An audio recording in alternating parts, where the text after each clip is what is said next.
तो गाइस आप देख रहे हो इसके माथे पढ़ाई का जोर आ गया है, बोझ। तो ये अभी देख रहे हो भेगा नहीं हो रहा है इसका, अभी भेगा नहीं हो रहा है, मुंह भी भेगा नहीं हो रहा है।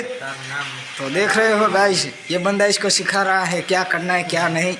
ठीक है गाइस, ये देखो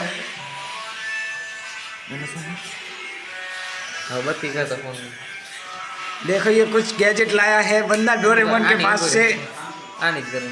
डोरेमोन के पास से ये कुछ गैजेट लाया है। भाई मन तो देखा तो बत्ती पकड़ी गई लागा। भाई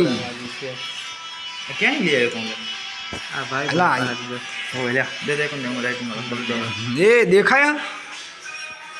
हाँ भाई दिख रहा है, देखो देख रहे हो गाइस क्या कर रहे हैं।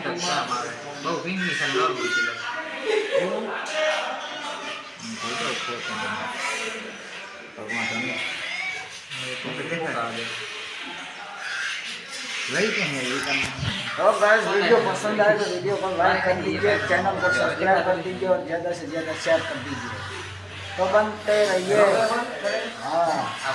हाँ बने रहिए सोलन के मिलन ब्लॉग में। Thanks for watching my video.